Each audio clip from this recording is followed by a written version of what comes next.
warahmatullahi wabarakatuh.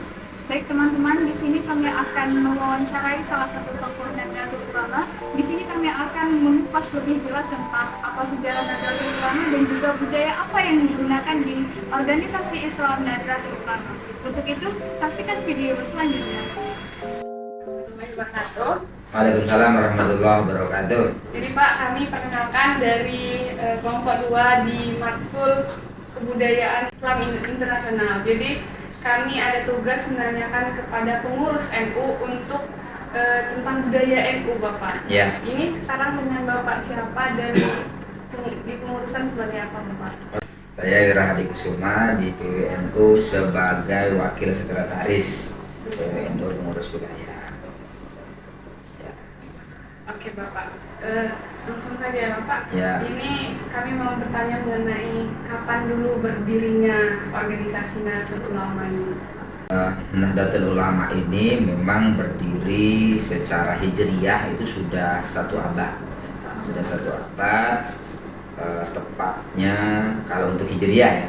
Tapi kalau untuk yang masehinya itu di 2026 nanti pas satu abadnya.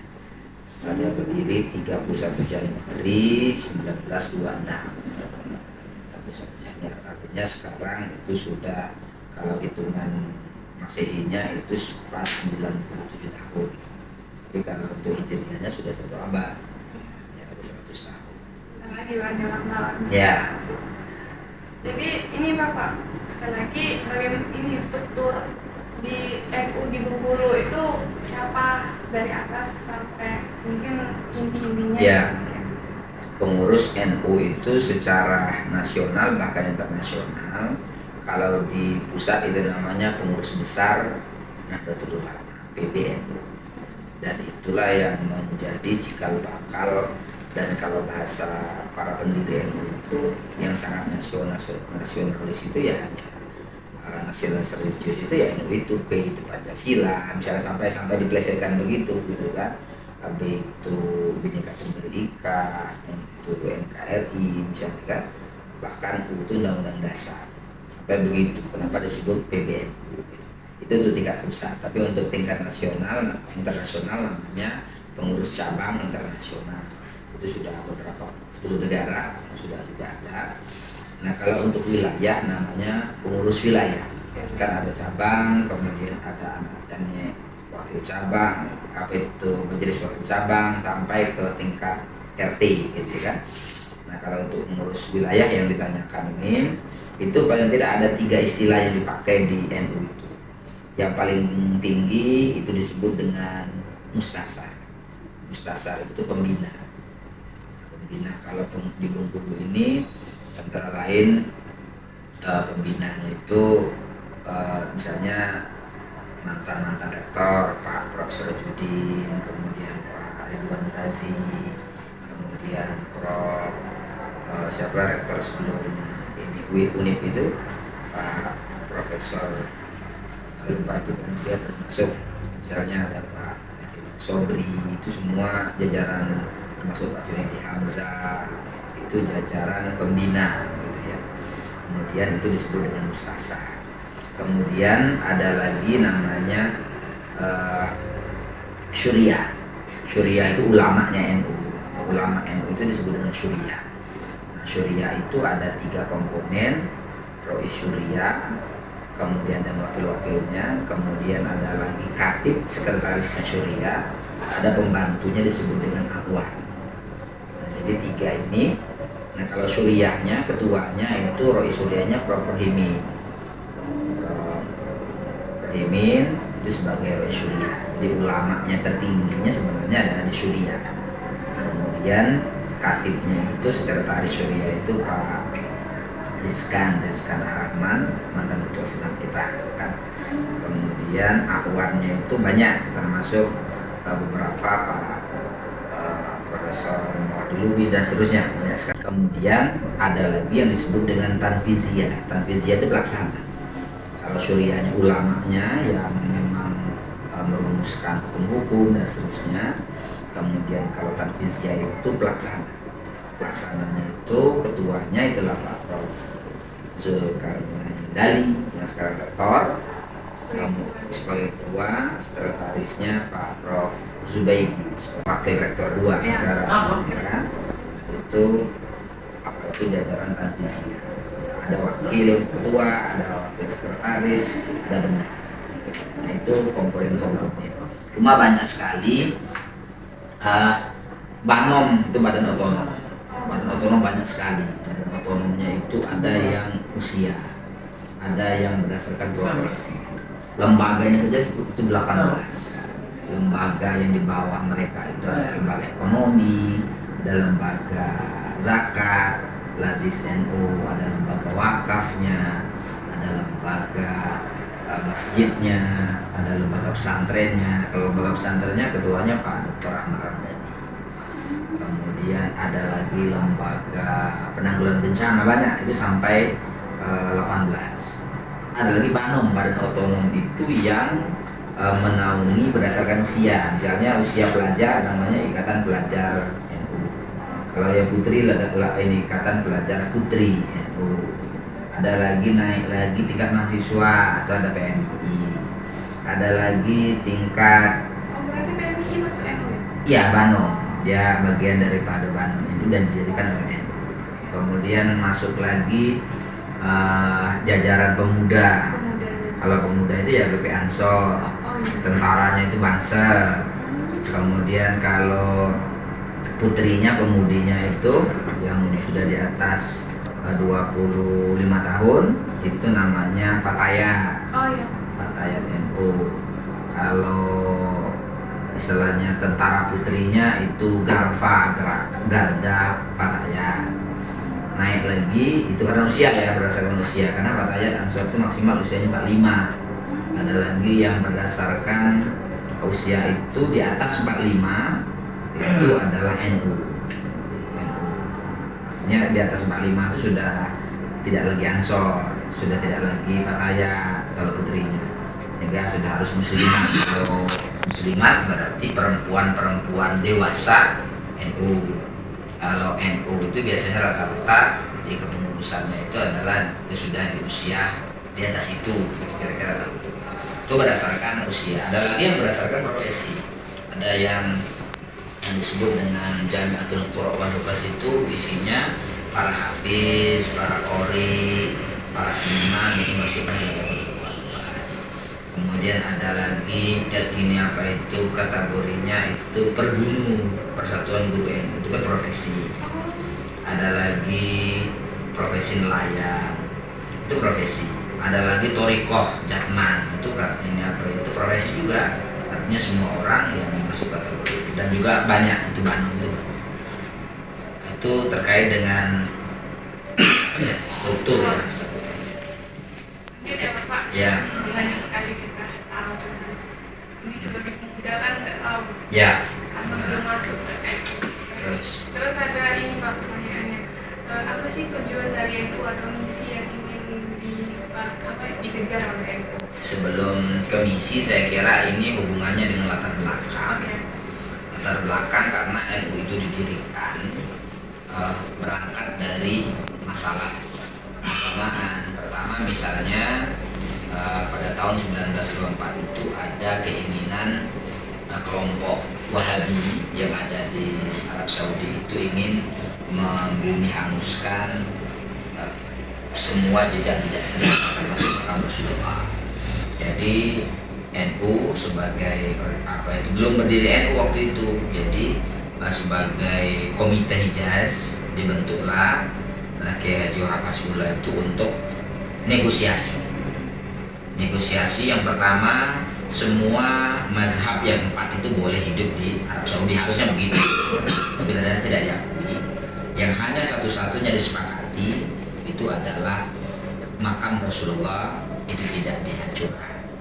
Dan itu adalah karya terbesar ulama Indonesia, Nahdlatul Ulama, itu mempertahankan makam Rasulullah. Karena ketika itu tidak ada, maka orang akan berkata bahwa Muhammad itu hanya mitos. Muhammad itu hanya, ya kan bukti nggak ada gitu kan. Nah, dan kalau sekarang kan sulit membantah itu. Nah, sehingga alhamdulillah itu sampai sekarang tetap ada dan itu menjadi tempat ziarah yang paling dikunjungi oleh umat dunia, gitu kan. Itu yang pertama. Yang kedua, menjaga Ahlus Sunnah wal Jamaah yang memang betul-betul ala sahabat. Jadi bersumber Al-Quran, hadis, ijma, dan qiyas. Jadi 4 sumber itu yang menjadikan dasar. Nah, ada kelompok yang terlalu keras nama Khawarij, itu ditentang juga oleh NU. Ada kelompok lagi Syiah yang semua menyalahkan sahabat, itu juga ditentang oleh NU. Ada yang ekstrim kanan, ada ekstrim kiri. Makanya di NU itu ya, kalau untuk jumlah, kalau tidak salah saya Agustus kemarin 2023 itu hasil rilis LSI itu sudah dari semua penduduk Indonesia 278 juta, itu 56,9%. Berarti hampir 150 juta penduduk Indonesia ini, bahkan dunia ya kan, berafiliasi ke pahamnya Ahlus Sunnah wal Jamaah yang tidak ekstrim kanan, tidak ekstrim kiri. Ekstrim kiri misalnya itu ada PKB, ada DI, ya kan. Kemudian ekstrim yang sekuler dan seterusnya. Ekstrim kanan yaitu ada HTI misalnya kan, ada DITII dulu, ada Masyumi yang memang selalu merongrong bangsa. Itu latar belakang. Nah, tentu tujuannya pendirinya Nahdlatul Ulama ini, misinya ya sesuai dengan tujuan utama, itu adalah Tuhan itu Rabbul Alamin. Artinya Tuhan itu ya Tuhan semua alam semesta. Jadi sehingga Islam ini harus diyakini oleh seluruh alam semesta. Yang kedua, itu pengutusan Muhammad itu untuk rahmatan lil alamin, untuk rahmat bagi sekalian alam. Artinya selain untuk seluruh manusia, ya sekalian alam ini, ya kan. Nah, jadi tujuannya jangka panjangnya itu bagaimana dunia ini betul-betul sesuai dengan namanya Islam itu sendiri, damai, kemudian menunjukkan, dan itu alhamdulillah sekarang sudah menjadi rujukan dunia, karena memang yang dikedepankan itu adalah nilai-nilai budaya yang toleran dan seterusnya. Itu saya kira terkait dengan misi. Mungkin langsung ke ini Pak, bagaimana Pak tahun berapa masuk NU dan gimana masuk dalam? Saya kalau kultur, jadi NU itu ada dua, kultur ada struktur. Kalau kultur itu adalah budaya. Sejak saya lahir saya sudah tahlilan. Sejak lahir saya sudah berzanjian. Sejak lahir saya sudah mauludan, ya kan? Maulid Nabi. Sejak lahir sudah islamiran, ya kan? Ya sudah rebanahan, sudah hadroan, gitu kan? Bahkan setiap lahir sudah akikahan. Ya pokoknya sudah secara kultur sudah.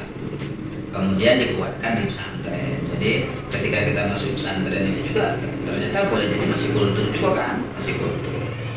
Masuk pesantren di Linggau, Al-Ikhlas itu juga masih kultur. Nah, ketika masuk pesantren Pancasila barulah masuk struktur. Struktur itu mulai itu tingkat yang paling rendah itu aktifnya di Ikatan Pelajar NU Ibnu tahun 2001. Ya kelas, ya saya masuk 2000 berarti 2001 itu sudah naik kelas 2. Kelas 2 SMA itu sudah di struktur. Jadi struktur sebagai pengurus anggota, kira-kira anggota di Ikatan Pelajar NU itu ada pelatihan. Makanya semua jenjang itu ada pelatihannya kan. Karena memang cadar calon pengurus itu biasanya sebegitu. Kalau untuk kultur kan tidak. Ya kan, pokoknya yang kira-kira mengakui 4 mazhab antara lain misalnya kuno, berarti itu kulturnya NU. Zikir, kemudian yasinan, istighosaan itu kan kultur. Nah, tapi kalau strukturnya itu memang 2001. Kami masuk kultur NU. Nah, kalau kultur ya kan, itu. Jadi ada yang kultur, ada yang struktur. Jadi kalau struktur kan biasanya untuk mengelola, pengurus pengelolaan. Biasanya ada lewat pelatihannya. Kalau di Ibnu itu ada namanya Markesta, masa kesetiaan anggota. Kalau naik dikit itu ada anggota apa-apa, misalkan begitu. Kemudian di Ansor itu ada PKD, LKD dan seterusnya kan. Misalnya ada pengenalan. Terkait dengan Kalau kultur tadi kan berarti sejak lahir kita sudah kultur, karena tidak ada organisasi lain di desa saya Kamiruku itu tidak ada organisasi lain secara kultur kan. Kemudian secara struktur memang 2001 baru menjadi pengurus organisasi yang terkecil Ikatan Pelajar. Setelah Kak Wira gabung ke NU itu apa sih budaya-budaya yang ada di NU? Yang pertama, yang paling tinggi, paling tidak kita bisa kenal prinsip dasar. Prinsip dasar di NU itu paling tidak pertama disebut dengan tawasud. Tawasud itu moderat karena dia menggunakan 4 mazhab, kemudian menggunakan Al-Quran, hadis, ijma dan qiyas, sehingga melahirkan orang yang moderat. Moderat itu ya tidak berat ke kanan, tidak berat ke kiri, tidak condong ke depan, condong ke belakang. Jadi prinsip pertama itu adalah tawasud. Tawasud itu moderat. Jadi moderat itu ya tidak mudah menyalahkan orang, tidak mudah memponis orang. Ketika ada kondisi tertentu, dia lebih kepada kasus. Ini masalahnya apa? Kemudian baru dikasih hukum. Jadi tidak hitam putih gitu ya kan? Tidak ini haram, ini halal, tidak. Maka bahkan dalam kaidah fikihnya itu ya ada paling tidak 5, ada wajib, ada sunnah, ada makruh ya kan? Jadi dalam kondisi tertentu boleh jadi dia wajib, tapi dalam kondisi tertentu boleh jadi haram misalnya kan? Nah, jadi tidak mudah memponis, maka karakternya adalah karakter moderat.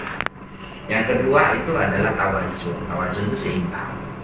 Jadi seimbang itu baik kebutuhan duniawi atau akhirat seimbang. Itu kan tidak cenderung zikir terus misalnya tidak, atau duniawi terus secara akal tidak. Jadi antara teks dan konteks itu dalam memahami Al-Quran juga itu kan ada keseimbangan. Kemudian yang ketiga itu ada keadilan. Al-adalah itu adil. Jadi ketika melihat sesuatu itu selalu berlakunya ya keadilan, baik penegakannya, baik sikapnya gitu. Sehingga tidak ceroboh kan, dikit-dikit langsung memutuskan misalnya kan. Itu bisa dilihat dari karakter orang-orangnya, termasuk kebijakan nasionalnya kan, selalu itu memutuskan dengan penuh kehati-hatian dengan mempertimbangkan keadilan. Kemudian yang keempat itu yang disebut dengan tasamu. Tasamu itu artinya toleran. Bahkan saking tolerannya itu dengan agama lain itu bisa hidup berdampingan. Bahkan ada sampai orang itu menyebutkan mengaku saking setuju dengan prinsip toleransi NU itu mengatakan maaf ini sampai ada anekdot saya Kristen cabang NU sampai begitu kan. Ya maksudnya bahwa mereka itu setuju dengan sikap-sikap toleran, karena yang berbeda itu kan ya ras, bahasa, agama itu kan ya ini. Makanya dalam hal ukhuwah dalam NU itu ya tidak hanya Islaminya gitu. Ada yang karena kebangsaan, ada lagi karena kemanusiaan gitu kan. Nah, jadi, kemudian yang terakhir, yang kelima, prinsip dasarnya itu adalah amar ma'ruf nahi munkar bil ma'ruf. Artinya mengajak kepada kebaikan dengan cara baik, mencegah pun dengan cara yang baik. Jadi itu prinsip dasar. Nah, budaya-budaya lain yang muncul itu dia satu dalam hal budaya menjaga tradisi baik. Makanya ini prinsipnya al-muhafazatu ala qadim shalih, menjaga tradisi yang baik, yang lama itu baik. Wal akhzu bijadil aslah, mengambil sesuatu yang baru juga baik. Artinya dulu ketika zaman Belanda difatwakan tidak boleh pakai jas, tidak boleh pakai dasi karena itu menyerupai orang kafir, gitu kan. Tapi dalam konteks berikutnya, karena sudah tidak ada lagi Belanda dan Jepang, kemudian itu sudah menjadi identitas internasional, maka jas itu boleh hukumnya dipakai dalam kondisi tertentu. Bukan karena pakai jas, begitu kan. Itu artinya kan menjaga tradisi yang baik. Di atas jas bawa sarung, kadang-kadang begitu kan, termasuk sarungan itu kan tradisi. Sarung, pakai peci nasional itu kan ciri, ya bukan ciri muslim tapi ciri orang Indonesia. Itu dijaga, ditradisikan oleh bahwa ya sudah boleh menggunakan peci warna hitam yang disebut songkok misalnya kan, itu tradisi. Belum lagi ada lagi tradisi-tradisi lain, misalnya yang paling Indonesia paling banyak kan, kita barusan ini Maulid Nabi, sebentar lagi Isra, sebentar lagi apa lagi, tahun baru Islam. Kalau bahkan NU itu sudah membuat tahun baru hari santri misalnya kan, tanggal 22 Oktober kemarin, itu kan tradisi gitu kan. Tradisi pada saat itu resolusi jihad untuk mempertahankan kemerdekaan itu akhirnya dibuatlah oleh pemerintah disebut dengan hari santri. Oh ini Pak, misalnya yang membedakan sekali misalnya dari tradisi-tradisi, misalnya ada kayak, oh itu NU pasti gitu, oke, langsung kayak gitu. Kalau yang kan ini prinsip dasar NU itu sebenarnya lebih tadi menjaga tradisi. Semua tradisi baik itu dijaga, ya kan? Iya. Semua tradisi baik itu dijaga. Kemudian kalaupun ada yang baru itu baik juga dijaga. Karena ada kelompok yang selalu bertentangan dengan tradisi. Kalau dianggap tradisi itu mereka tolak, maka dihukumkan bid'ah, dihukum mengkafirkan, ini itu kafir, bahkan langsung dinerakakan. Nah biasanya kalau di NU itu tidak, karena untuk terutama berkaitan dengan akidah, karena di dalam NU itu kan tidak bisa menjustifikasi oh itu bisa, susah karena dia itu ada akidah, ada apa itu ibadahnya, ada lagi akhlak. Jadi 3 komponen ini yang menyatu. Nah karena ini organisasi besar, paling tidak yang bisa kita lihat, oh kalau dia kunut subuh, oh berarti orang NU. Padahal di NU kan mazhab, ada yang berkunut, ada yang tidak. Nah makanya dia tuh ada 3 fikrohnya, itu fikroh cara berpikirnya dalam berpikir Nahdlatul Ulama. Yang kedua harokahnya, gerakannya itu gerakannya Nahdlatul Ulama. Kemudian amaliyahnya juga amaliyah Nahdlatul Ulama. Misalnya membacakan secara ya kan. Kemudian menggunakan saat ini misalnya kan menggunakan metode dalam menentukan bulan menggunakan ruqyah. Jadi ruqyah itu walaupun tetap bisa digunakan tapi ruqyah tidak digunakan. Kemudian kalau subuhnya itu berkunut, ada kalau ada orang yasinan, tahlilan, membolehkan 7 hari sampai 1 haul ya kan. Bahkan lagi membolehkan tabaruk itu mengharapkan berkah. Misalnya kan kita bersalaman dengan orang tua, cium tangan orang tua, cium tangan guru itu ada keberkahan. Itu biasanya itu budaya-budaya Nahdlatul Ulama yang begitu gitu kan. Misalnya dalam hal identitas lain ya berpakaian ya sarungan sederhana lah pokoknya kan, sesuai dengan khas daerah. Misalnya tidak harus pakai gamis betul, misalnya kan tidak harus juga pakai jubah, ya silakan selama dia untuk aurat itu silakan. Artinya kan sangat fleksibel, sangat fleksibel. Nah, itu terkait dengan budaya kan apa saja, budaya pikiran, budaya makanan, termasuk budaya keagamaan. Ya misalnya zikir, dikit sholawatan, hadroan, bahkan hadro itu sudah jadi panom itu. Sebenarnya panom NU itu hadro juga, seni dan budaya itu hadro itu adalah panom NU. Hadro, seni hadro. Ada yang lagi ini seni ini ciri khasnya lewat Pancasila, ada Pancasila pagar busanya. Itu sulit mendeteksi yang kecil maksudnya kan. Jadi budayanya itu biasanya begitu. Maulid Nabi, oh berarti itu cenderung kayak gitu. Kemudian berzanjian, oh gitu. Misalnya kita enggak akikah, ya kan akikah secara umum kan. Tapi ketika sudah mulai berzanji, pakai potong rambut, pakai merhabana, nah itu berarti cenderung ke secara budaya. Soal ini Pak, toleransi dan keagamaan. Gimana cara mempromosikan toleransi terhadap? Biasanya di NU itu contoh utamanya adalah ulama. Jadi ulama itu bagi Nahdlatul Ulama sesuai dengan namanya kebangkitan ulama itu menjadi contoh utama, terutama di pesantren-pesantren, di masyarakat kita pedesaan, dan itu menjadi role model. apa yang dikatakan mereka itulah menjadi acuan. Nah, jadi sikap toleransi itu sebenarnya tidak perlu diajarkan. Ketika orang sudah memiliki ajaran Islam yang sempurna, maka dia dengan sendirinya akan toleransi. Karena Islam itu sendiri sebenarnya kan damai artinya kan. Nah, jadi kalau sudah melahirkan Islam, ya sudah berarti kita melahirkan kedamaian sebenarnya, gitu kan. Nah, memang caranya ya tentu kalau di NU itu cara mempromosikan itu bolehlah lewat media sosial. Ada lagi yang menggunakan latihan. Sekarang itu kan ya sebenarnya itu yang paling gencar itu lewat latihan. Mereka itu selalu memang betul diajarkan tentang aswajahan itu. Kemudian ada juga tentang keetuan itu sendiri, termasuk yang saya ceritakan ini. Itu diajarkan dari generasi ke generasi. Jadi misalnya kalau kamu ada orang berbeda, itu orang berbeda, jangan, ya kan? Karena diajarkan nilai-nilai kita toleransi, nah, karena toleransi itu bukan melihat dia sebagai agama apa, tapi dia manusia yang diciptakan Tuhan, kan? Nah, jadi toleransi bahkan sampai-sampai itu menjadi program negara. Bagaimana kita bersikap kerukunan, misalnya kan rukun kepada sesama muslim, agama, sampai kepada rukun kepada negara. Itu juga bagian daripada ajaran-ajaran yang dibentuk oleh kadang budaya.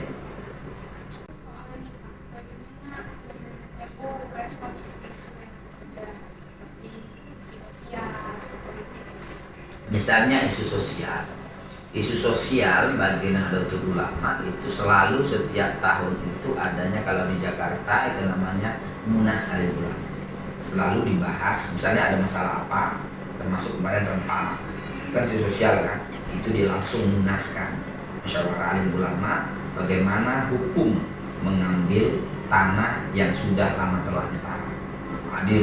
Dirujuk sebuah buku, semua ulama-ulama se-Indonesia mengumpul, kemudian kepakaran mereka dimunculkanlah, akhirnya ada keputusan bahwa boleh mengambil tanah yang sudah terlantar, tidak punya ini dan diurus orang itu, dan itu adalah sah. Nah, sebaliknya siapa yang merampas itu dihukumkan adalah itu penyerobot atau pencuri, dan itu harus dihukum secara ringan. Itu akhirnya sekarang rendah. Itu termasuk isu sosial COVID yang paling depan membolehkan hukum apa itu? Ini kita kemarin suntik itu ya, vaksin. Yang paling terdepan itu adalah Nahdlatul Ulama. Walaupun ada indikasi babi, awal-awal dulu kan ada indikasi babi karena belum ada alat lain dan memang satu-satunya babi. Tapi dengan jumlah jutaan manusia yang meninggal, ulama NU memutuskan walaupun ada unsur babi di dalamnya, maka itu tak dibolehkan karena menyelamatkan nyawa itu lebih penting dibanding, ya kan begitu. Nah, ad-daruratu tubihul mahdzura, darurat itu mampu mengalahkan situasi yang biasa-biasa saja, sampai begitu. Belum lagi isu politik misalnya. Politik di NU itu ya politiknya ya politik dinamis, politiknya kebangsaan, tidak politik praktis. Karena kita bukan organisasi politik, ya kan. Kalau mau menyalurkan aspirasi politik ya semua partai politik itu ada NU-nya, silakan saja. Walaupun ada satu organisasi yang didirikan NU, di PKB, ya silakan. Tidak semua juga orang di situ, karena di Golkar banyak, di PDI juga banyak, begitu. Nah, silakan, itu lewat jalur. Tapi kalau politik kebangsaan itu menjadi tugas NU. Misalnya NU pernah melawan Masyumi yang ingin mendirikan khilafah Islam. NU melawan Masyumi tumbang. Ini kemudian NU pernah berlawan dengan DITII yang memang ingin keharum zakat, tumbang. NU pernah berhadapan dengan yang baru-baru ini HTI tumbang. NU berhadapan dengan FPI juga tumbang. Ketika NU berhadapan dengan PKI juga tumbang. Nah, bahkan tahun 1945 itu NU berhadapan langsung dengan dalam film Sang Kiai itu ya berhadapan langsung juga dengan sampai disebut tanggal 10 November Hari Pahlawan itu kan di Surabaya, itu awalnya adalah resolusi jihad NU gitu ya kan, sehingga muncullah Hari Pahlawan 10 November. Nah, siapa yang berada di radius 94 kilo berarti ini titiknya di mana, di Surabaya misalnya, sampai ke situ, maka itu fardu ain membela tanah air, fardu ain. Jadi dihukumkan fardu ain. Tapi di luar radius 94 itu hukumnya sunnah, fardu kifayah. Gitu. Dengan resolusi jihad itu berkaitan dengan politik mempertahankan negara, betul kan? Nah, termasuk juga berkaitan dengan ekonomi. Makanya dia ada lembaga ekonomi. Misalnya teman-teman kemarin yang di MD itu kan ada yang ke Glazis Komko kan. Itu saat ini semua Indomaret, Alfamart itu sudah kerjasama dengan NUCare, Glazis NUCare se-Indonesia. Dan ternyata setiap bulan itu sekian triliun masuk. Dan itu kemana-mana.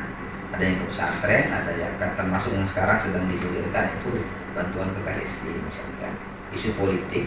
Dan satu-satunya organisasi yang menjembatani semua OKI dan semuanya itu termasuk kemarin peradaban dunia, itu pikir peradaban dunia itu dilaksanakan di Bali, di Jogja, itu NU yang melaksanakan. Jadi ngumpul ulama sedunia ini untuk membahas peradaban dunia, antara lain isu-isu Israel, misalnya ketidakadilan yang dilakukan oleh Israel terhadap Palestina. Nah, itu juga isu-isu besar, termasuk ketidakadilan pendidikan di Arab Saudi, misalnya termasuk Islamophobia, itu menjadi isu-isu nasional. Makanya ada yang disebut dengan Munas Alim Ulama. Kemudian di situ nanti ada lagi musyawarah besar, musyawarah besar itu setiap tahun diadakan secara nasional ya. Tapi kalau di daerah itu macam-macam namanya. Ada yang rapat anggota, ada yang rapat koordinasi. Itu pun bahkan ada namanya bahsul masail. Ketika ada masalah dibahas berdasarkan kitab rujukan, kitab asli, kitab kuning, kemudian ulama mengumpul. Berarti kalau ini sama aja kayak yang ini Pak, edukasi itu bantuan sosial. Bantuan sosial itu bahkan itu sudah punya rekening sendiri untuk memang khusus untuk Palestina. Kalau di Bengkulu Pak, program kerjanya apa aja? Program kerja itu sesuai dengan yang ada di Bandung masing-masing. Jadi karena orang tua NU ini kan orang tua, jadi menaungi semua bangun-bangun dan lembaga tadi, kan? Misalnya di lembaga perekonomian mereka tuh sudah ada usaha-usaha, misalnya ya usaha kecil, ya kan? Ada yang batik di Bukit Tengah itu pusatnya batik, kemudian di Kepahyang itu ada apa itu pertaniannya, di Muko-Muko itu ada ya masih pertanian Muko-Muko. Kemudian tergantung ini apa itu kultur daerah. Ada yang di daerah tertentu itu perikanannya dikeluarkan, kan itu bidang ekonomi. Ada yang berkaitan dengan pengumpulan basisnya, kan sampai 200 sampai 500 juta satu bulan informasinya dari teman-teman yang baru ini praktik di situ kan. Nah, itu basis. Dan beda-beda, bahkan Seluma itu baru sampai 100 juta misalnya kan. Kalau Bengkulu Utara itu masih ya sekitar 50 sampai 100 per bulan, belum stabil. Karena kita ada lagi yang arahnya ke pendidikan, ada yang pendidikan bawah, SMA bawah itu namanya kalau di pesantren namanya RMI, Rabito Mahid Islamiyah, itu mengelola pesantren. Ada persatuan di Bengkulu ini sudah 97 pesantren, hampir 70% itu adalah naungan pesantren Nahdlatul Ulama. Kemudian sekolah-sekolahnya itu FI Ma'arif namanya, lembaga pendidikan Ma'arif NU. Ada lagi kalau berkaitan dengan program guru itu per guru. Tiap tahun kita mengirim S1, S2 dan S3 baik ke dalam negeri atau ke luar negeri. Yang tahun ini yang dalam negeri saja S3 itu 2 orang, S1 S1 5, S2 2 itu ke Pacet Mojokerto itu rutin dibiayai. Belum lagi kalau yang internal dulu itu ada kampus kan, pendirian kampus. Kemudian yang belum tercapai itu kliniknya belum, tapi untuk muko sudah mencatat rumah sakit. Karena memang untuk NU ini sebenarnya lebih banyak berkiprah di masyarakat dan pesantren. Dulu belum masuk ke ranah pendidikan formal.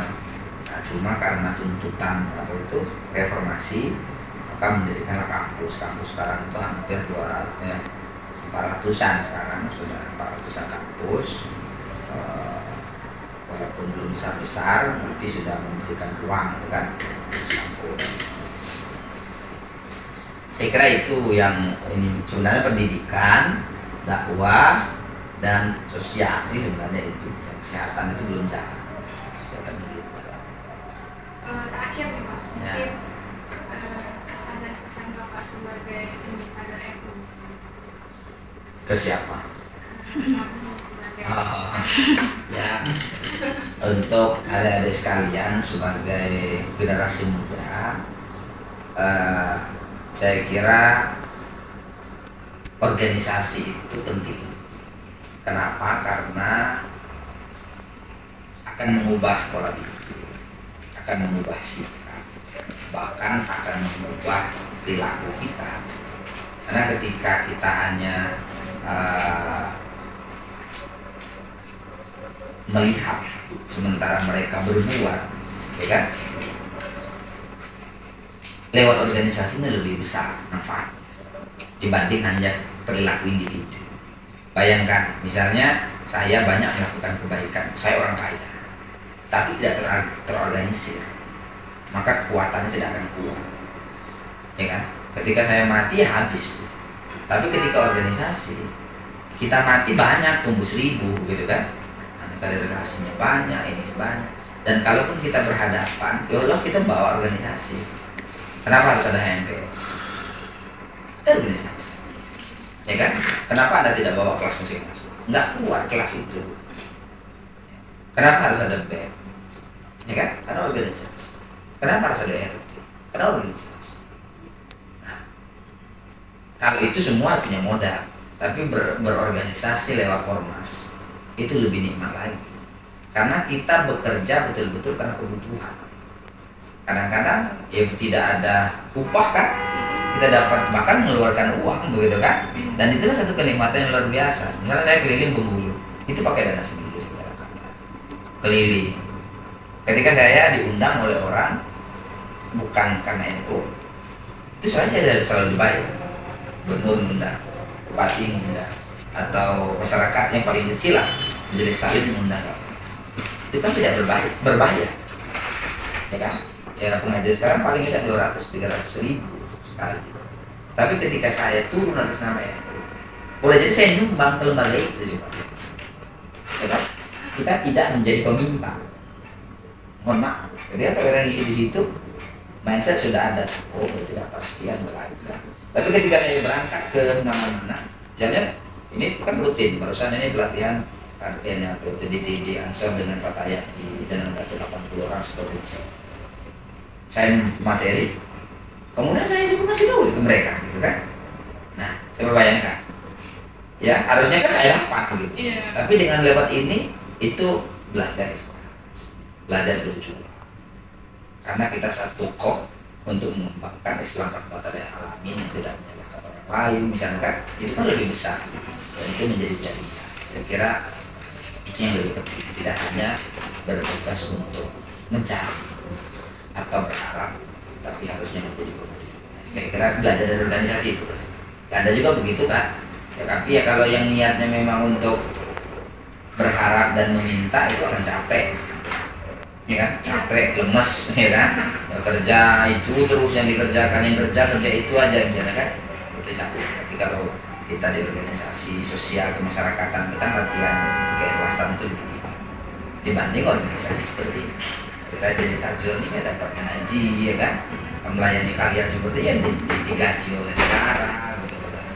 ya wajar aja dong misalnya kan. Nah, tapi kalau kita turun ke lapangan membina ini, bahkan kita keluar dana, ya lebih nikmat lagi. Tidak hanya ya kalau materi boleh jadi tidak ada, tapi sosial kita bisa nolong orang lain.